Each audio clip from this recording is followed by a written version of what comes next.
Pozdrav društvo i dobrodošli u novi video na kanalu za Mobile. Ovih dana se intenzivno bavim iPhone 16-icom i odlučio sam da napravim malo drugačiji raspored snimanja ovog iPhone 16. Tako ću ubaciti još jedan video između unboxinga i recenzije i u ovom videu ću posebno otvoriti iPhone i pokazati vam kako izgleda iznutra. Ima i oni koji samo to zanima da vide kako telefon izgleda unutra i ne gledaju celu recenziju, a i onu glavnu recenziju opterećujemo nepotrebnim detaljima i video traje dosta dugo i slaba je gledanost. Tako da sada idemo na otvaranje iPhone 16 i da zavirimo kakav je iPhone ove godine iznutra. Naravno, nemojte ni da pokušavate da otvarate iPhone ako nemate ovakav šrafciger. U pitanju je petougaoni Torx šrafciger i sa onim običnim šrafcigerima koji su Torx ne možete da otvorite iPhone. Stavljamo iPhone na krčkanje. iPhone je zagrejan i spreman za otvaranje. Uvek počinjemo sa vakumom. Otvaramo ga prvo od pozadi da bismo diskonektovali bateriju. I evo, možemo vidjeti kako je lagano krenuo da se odvaja od frame-a. Sad ćemo mu dodati malo izopropil alkohola.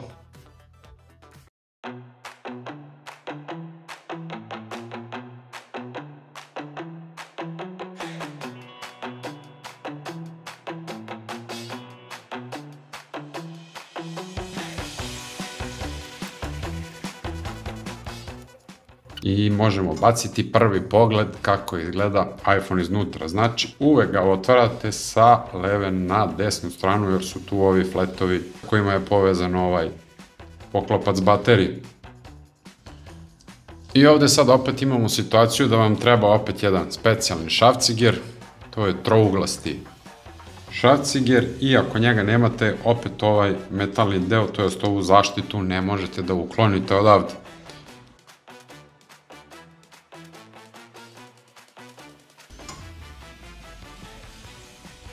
Evo prve zaštitne pločice koja štiti ekran i bateriju, to je konektore ekrana i baterije. Ovde nije ekran, ekran je sa druge strane ploče, ovde je baterija i poklopac ovaj. Ovo ćemo da otkačimo, ne treba nam više i ovo je konektor za bateriju, znači to uklanjamo plastikom i ovo možemo vidjeti koliko je dugačak ovaj flet od baterije. Sada lagano možemo da nastavimo da diskonektujemo sve ove flat kablove.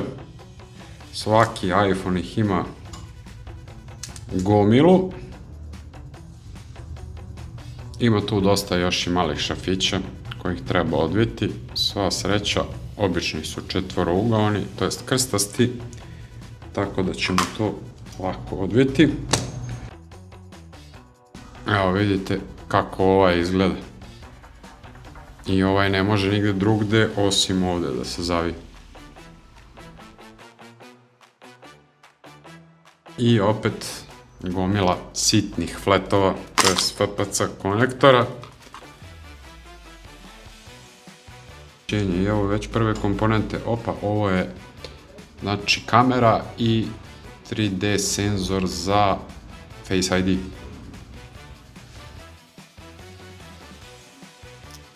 Na kameri imamo još dva šrafa i verovatno bi trebala kamera da izađe kada se ovo odvije. Pogledajte koliki šraf drži kameru, ne znam zbog čega, ali eto.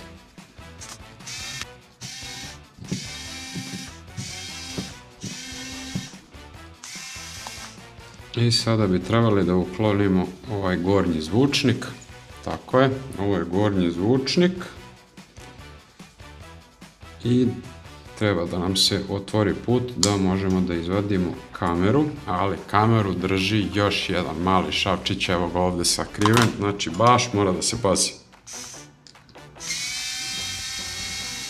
I idemo treća sreća, evo nam kamere.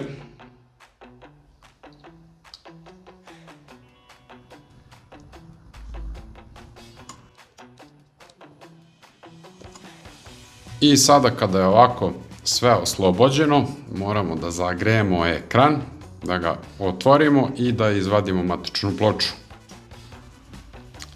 Ekran mora dobro da se zagreje da bi ovako napravili mali zazor između frejma i ekrana da bi mogli da počnemo da ga otvaramo.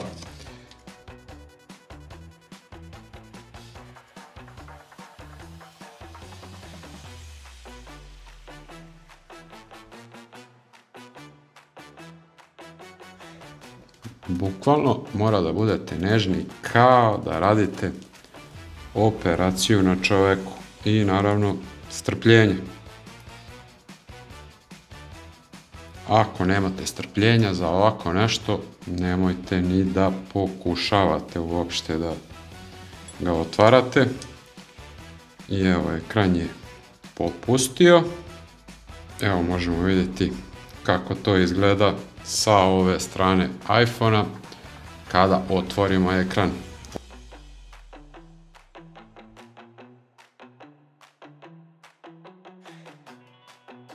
Ali ono gde sam ja možda napravio grešku je to da sam trebao prvo da odvojim ekran pa onda da uklanjam matičnu ploču, ali nov je telefon pa nisam znao tačnu proceduru. I opet matična ploča iz nekog razloga neće da izađe. Jedan mali skriveni šafić koji se nalazi ispod ovih fletova, verovatno drži ovaj čitač SIM kartice koji ne da ploči da izađe. Evo ga mali seronja.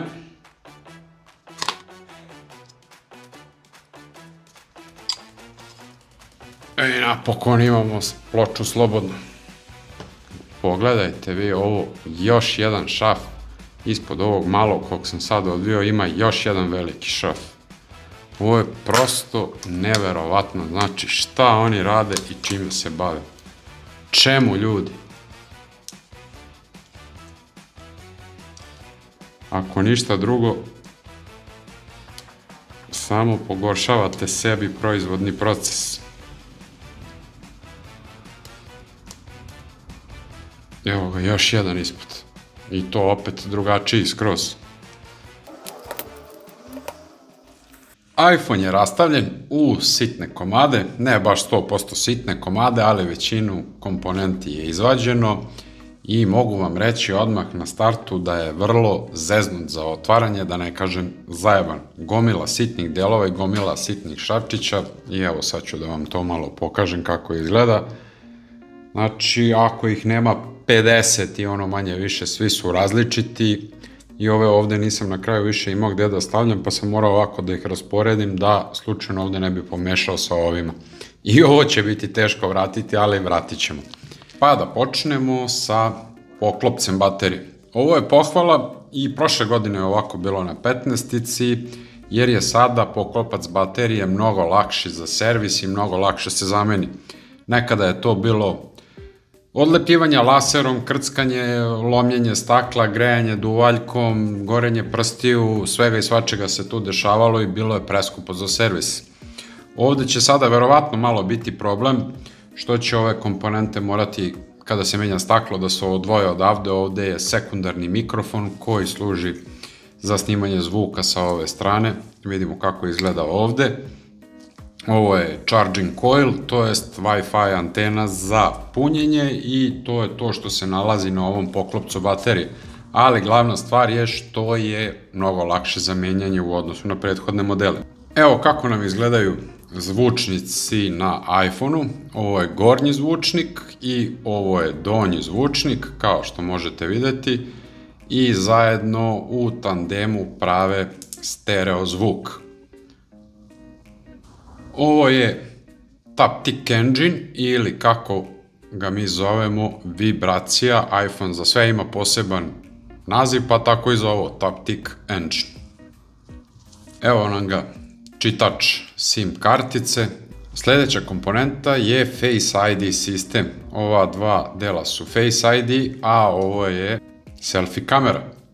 Sljedeća komponenta sa kojom se Apple najviše hvali su kamere na njihovim uređajima i evo kako nam izgleda zadnja glavna kamera, to je znači sistem od dve kamere i ovo nam je glavna kamera koja ima 48 megapiksela i ovo je ultra široka kamera koja ima 12 megapiksela. Karakteristike ove kamere su znači 48 megapiksela, otvor blende je f1.6, žižna daljina 26 mm, veličina senzora ispod ove kamere je 0,64 inča i veličina piksela 1 mikrometar. Ima PDF autofokus i senzor shift stabilizaciju. Znači to je ovo da unutra u stvari senzor ide u ovim pravcima levo i desno, a da ovo sočivo ide ovako gore dole i onda postiže dobre rezultate pri snimanju video zapisa. Ultra široka kamera, kao što sam rekao, 12 megapiksela, otvor blende f2.2, žižna daljina 13 mm, ugao gledanja je 120 stepeni, veličina piksela 0,7 inča po mikrometru, takođe dual pixel PDF autofokus. Nisam našao podatak koliki je senzor dole ispod ovog sočiva. Prelazimo na frame telefona. Kao što svi znamo, 16 i 15 imaju aluminijumski frame, dok Pro modeli imaju titanijumski frame. I evo ovako vam on izgleda. Baterija telefona tipičnog kapaciteta 3561 mAh. Neću je uklanjati jer se od ove godine baterije uklanjaju određenom elektrolizom. Treba nam znači baterija od 8V koju ja trenutno nemam u servisu i treba nam one pipalice za univer. Ovde držimo minus, na bateriju stavimo plus i ona se lagano zagreje unutra i onda se samo odvoji. U principu i da je odvojim ništa nećete videti jer je baterija ko baterija, pravougaonik i to je to, ima samo ta nalepnica između. Konektor punjenja Type-C tipa i ovde vidim jedan veliki problem. Kad dođu mušterije ili kad nas neko pita, nas kolege, aj nam čas zameni konektor punjenja na iPhone 16 ili 15, verovatno je isto ovako, nisam otvarao 15-icu od pozadi. Da bismo došli ovako do konektora punjenja i do trenutka da možemo da ga zamenimo, bukvalno sve ovo moramo da uklonimo iz telefona i onda da ga zagrejemo, da uklonimo i ove sitne komponente odavde. Evo ovo je na primjer mikrofon preko koga se razgovara. Ovo ako oštetite u toku skidanja izgubit ćete vodootpornost. Ovde ispod imamo još jedan mikrofon i ovo je konektor Type-C tipa. Znači sve ovo bukvalno odavde mora da se ukloni da bi se ovo zamenilo. A onda još gora stvar, ako vam crkne na primjer dugme za paljenje, onda je to još veći posao i još skuplji jer onda mora i baterija da se ukloni i ovde ima ovih sitnih nalepnica koje moraju sve da se uklone, sitnih šrafova još gomila i tu smo u problemu ako crkne dugme za paljenje i gašenje iPhona ili ako nam crkne ovo dugme za kamerom, mada ovo mi dugme nije nešto specijalno, tako da po meni bolje da su ga iskoristili za Touch ID nego za ovo što su ovako napravili jer je baš onako nekako smotano dugme, ja bih rekao. Ima i tu neki određeni klik kao što možemo videti, hod, ali je i touch rezistivno pa ima dve funkcije, znači klik i touch i komotno bi moglo da bude Touch ID dugme i nekako je i bolje za paljenje telefona kada ga kliknete ovako, telefon se upali, kada je ugašen ne aktivira kameru. Sledeća komponenta nam je ekran. U principu nema puno šta za videti. Ovde gore imamo još jedan mali flat i ovo je flat koji je od proximity senzora, ali proximity senzor takođe pripada sistemu za Face ID, tako da ako se ošteti proximity senzor neće vam raditi Face ID. Znači u toku menjanja ekrana mora ekstremno da se pazi na ovaj flat i na ovaj senzor. Ovde su znači rupice za kameru i za ove druge senzore.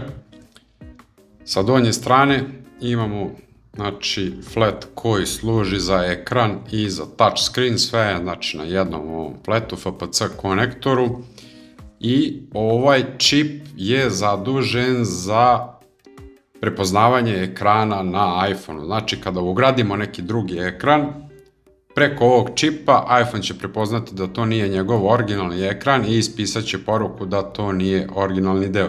Međutim, sada sa novim iOS-om 18, situacija za servis je znatno popravljena i ako sada ovaj ekran ugradimo na neki drugi iPhone 16, prepoznaće ga kao originalni ekran, ponudit će nam kalibraciju i nakon toga će u Repair and Parts napisati da je ekran menjan, ali da je ovo originalni ekran i da će raditi bez problema. I zadnja komponenta o kojoj ćemo reći koju reč je matična ploča. Mala višeslojna matična ploča, vidimo da je dizajn malo drugačiji u odnosu na prethodne generacije i sada ide ovako, da kažemo UG ćirilično.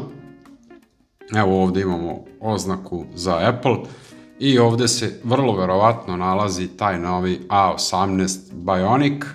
U principu i kada se rade sintetički testovi, u ovom delu telefona se i najviše greje telefon, znači matična ploča nam stoji ovako ovde i tu se i najviše i greje telefon, najveća temperatura telefona. Zbog prisustva čipa A18 Bionic.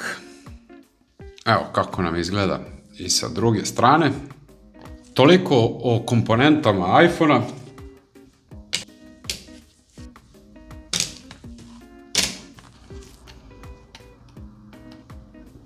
Sve komponente su konačno vraćene na zadnju stranu. Kao što možemo vidjeti, svi šrafovi su na svom mestu. Nema greške, nigde ništa ne fali, nema viška. I sada vraćamo ekran na prednju stranu.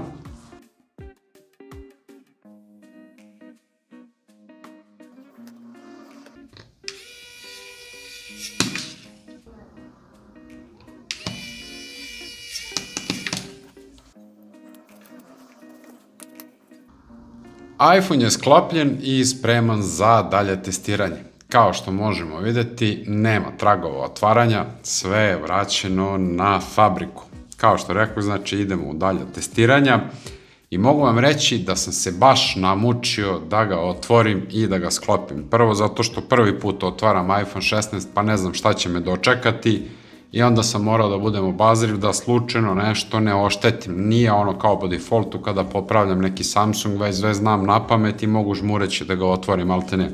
Ovde je bila malo drugačija situacija, ali generalno opet je težak za otvaranje, bez obzira što su malo olakšali sa ovim poklopcem baterije i što se ekran, da kažemo, relativno lakše vadi. Mislim, relativno lakše, ni on se ne vadi baš lako, ali dobro.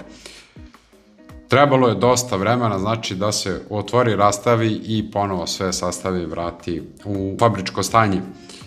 I sada ona priča, ajde kao čas zameni konektor punjenja na iPhone 15 i 16. Boga mi, neće biti čas i neće biti jeftino jer je to Apple tako napravio i tako zamislio da mora da bude skup. Rad ovoga ne može da bude 10-20 eura, ovo je minimum 50 eura rad za ruke plus deo. Isto kao kod automobila, skupocene marke automobila zahtevaju skupocenije održavanje. Tako i ovde, ako imaš para za iPhone 16, 16 Pro, moraš da imaš para i da ga održavaš. Tako nekako ide, nema nam drugi. Sa ovim bi završio ovaj video za danas. Ako vam je video bio interesantan, naravno lajkujte ga, podelite ga sa prijateljima, možda i oni žele da vide kako izgleda iPhone 16 iznutra i naravno zapratite SZ Mobile kako biste odgledali i recenziju ovog iPhone 16. Hvala vam na gledanju i pozdrav do sledećeg videa. Ćao!